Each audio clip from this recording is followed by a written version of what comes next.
Sanctification ay isa sa pinakamahalagang konsepto sa Kristiyanong pananampalataya. Ito ay hindi basta maging mabuti o maging relihiyoso lamang. Ito ay isang malalim na gawain ng Diyos sa buhay ng isang mananampalataya. Simple at malinaw na kahulugan. Sanctification ay ang proseso kung saan ginagawa ng Diyos na banal, holy, ang isang tao na kanyang iniligtas. Ito ay pagiging set apart o inihiwalay para sa Diyos at sa kanyang layunin.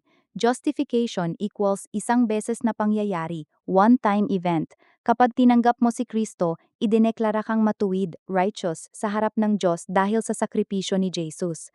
Sanctification equals patuloy na proseso, ongoing process. Pagkatapos mong maligtas, binabago ng Diyos ang iyong buhay, ugali, iniisip at puso para maging katulad ni Kristo. Mas malalim na paliwanag. 1. Tatlong aspeto ng sanctification. Positional sanctification, posisyon mo sa harap ng Diyos. Sa sandaling maligtas ka, itinuturing ka ng banal ng Diyos dahil ikaw ay kay Kristo. Kahit hindi ka pa perpekto, ang iyong posisyon sa harap ng Diyos ay banal na. Tingnan ang 1 Corinthians 1:2, 6:11. Parang binigyan ka na ng banal na uniforme kahit marumi pa ang damit mo sa loob. Progressive sanctification, patuloy na pagbabago. Ito ang pang-araw-araw na karanasan. Dahan-dahang binabago ng banal na espiritu ang iyong buhay. Binabago ang iniisip mo. Romans 12:2. Binabago ang pagnanasa mo. Binabago ang ugali at kilos mo. Pinapalalim ang pag-ibig mo sa Diyos at sa kapwa. Ito ay isang pakikipaglaban din. Mayroon pa ring kasalanan at laman, flesh, na lumalaban. Galatians 5:17. Pero may kapangyarihan na ang espiritu sa iyo. Ultimate, final sanctification, ganap na kalagayan sa langit.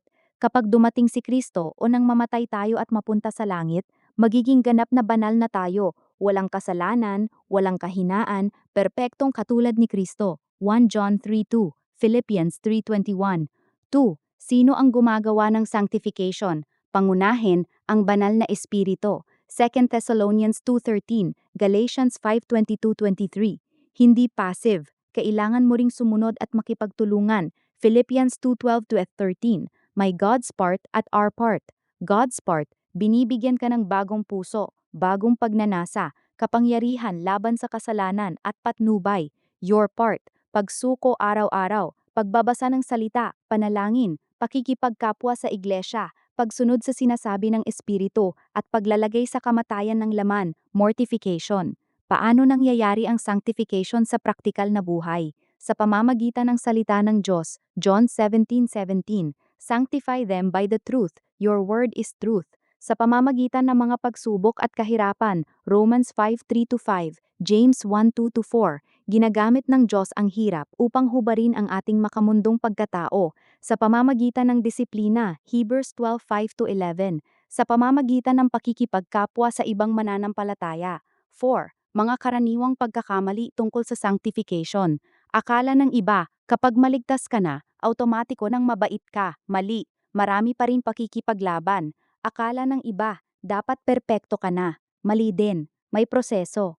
May ibang denominasyon, halal Wesleyan Methodist, na naniniwala sa entire sanctification o Christian perfection na maaaring maabot ang estado na hindi na sinasadyang magkasala. Karamihan ng evangelicals at reformed ay naniniwala na habang buhay ay may proseso pa rin.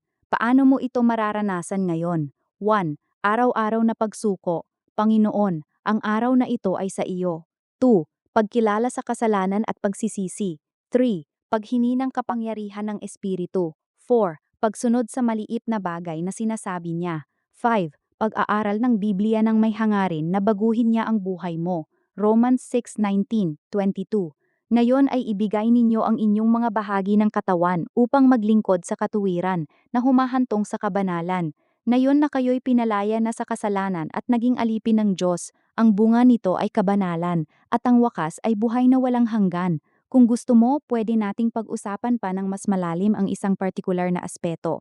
Hal, paano labanan ang isang partikular na kasalanan, ang papel ng banal na espiritu, o ang pagkakaiba ng iba't ibang denominasyon? Sabihin mo lang kung alin ang gusto mong linawin pa. Naway pagpalain ka ng Diyos habang binabago ka niya araw-araw para maging katulad ni Hesukristo.